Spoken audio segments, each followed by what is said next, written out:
Okay, I have another witchy box going out, and I was just going to show you what's going in it, why I'm putting the things in it that I am, and how much everything cost me. I think this is the lowest cost one I have ever done.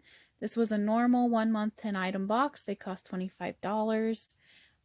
People don't pay shipping. I pay the shipping. The shipping typically costs me, it cost me no more than $8. This person really likes Egypt things, Egyptology, Egypt deities. I found that this really cool old Egyptian book, well, not Egyptian book, but a book about Egypt.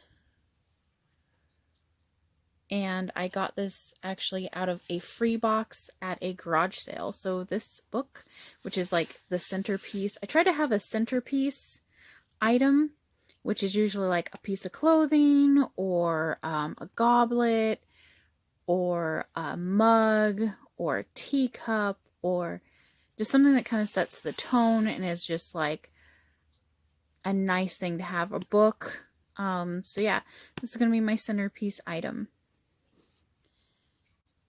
This person's favorite flower is morning glories, and I happen to have this wall art piece, so they're going to get a piece of art as well.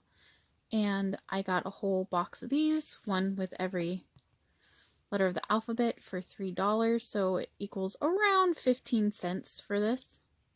Alright, item number 3 is this handmade beeswax candle. I have explained before that I got the wax for free, as well as the wicks and the wick holders. So I make these myself. And I put in herbs and oils that have to do with the corresponding candle color. This one is a protection candle. So this cost me nothing. So items 4 and 5 are some betony or lamb's ear and some hops. These herbs are used for spell work. They asked for herbs that are kind of hard to come by, like you're not going to go to, you can get lavender anywhere, you can get basil anywhere, things like that. But so they wanted some herbs they could use for spellcraft that were harder to find. I happen to grow these in my garden, so these cost me $0. And because this person really wanted to work on self-care, I'm also giving them an assortment of shells and Jasper. Both of these things are really good for that. I've said before, the Jasper comes from a person who sells them, who gets them off their property. They have a lot of Jasper pebbles around. They have a large property, and they put them in their rock tumbler. So these are not mined by a big corporation or anything like that. It's just literally this one guy who goes around, and that's part of his hobby, is he goes on his large property and finds pretty rocks and tumbles them, and he sells them for really cheap at a flea market in big bags. He sells a lot of other stuff. He just has so many rocks that he can't keep them, and he wants to share them with everybody. And then the shells I also got in a very large bag, and there's some really cute, nice shells in here. So these both cost me about 10 cents. Oddly enough, this crystal ball with stars inside keychain cost me the most. One of their favorite colors is teal blue. So when I saw this keychain, I grabbed it for them. It was at a thrift store for 25 cents. And this cost me the most out of anything in the box. But it's a very cute little crystal ball with some magic inside. Sparkly magic. They also like natural wood jewelry and things like that. So I got them this nice chunky wooden bracelet. This cost me $0 because it was from one of my jewelry jars, and I take out everything that I'm going to sell outright and I base the prices off of those, and everything else I can throw into a junk jewelry lot or into witchy boxes, and I count them as $0 cost. If you were going to count the cost, if I threw in all my Witchy Box stuff to price out my jewelry jars, everything, all my jewelry pieces, instead of me saying they cost $25, 25 cents would be about 5 cents. So if we were going to count this, it'd be 5 cents. I got them these blue earrings. That's their favorite colors, blue. And again, this cost me 0, but if we were going to count them, it'd be 5 cents.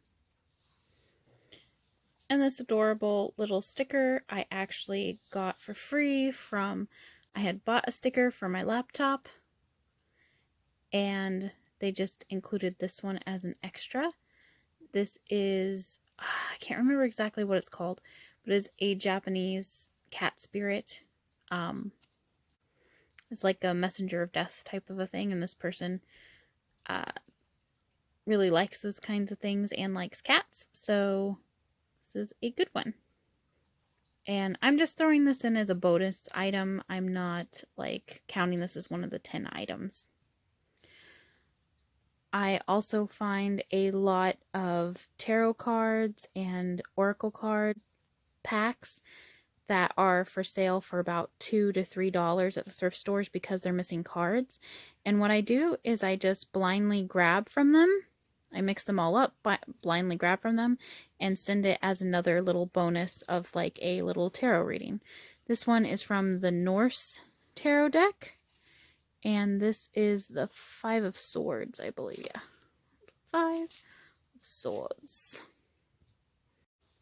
These are some more things that are going to go out in a different Witchy Box, but I just thought I'd throw them up for some visual appeal. But yeah, so that last Witchy Box only cost me 60 cents. It's very hard to do that. I have to rely a lot on items I find for free at garage sales or people have given to me.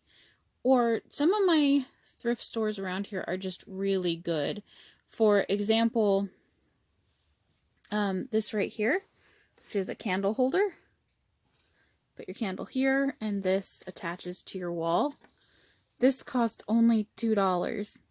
So this goes in, like, putting this in a Witchy Box, just that's the centerpiece, and then, you know, throw in a free candle, a stone I was given for free, you know, things like that, and it's good. They love it. I love doing it. I love finding the deals. I love finding the nice things.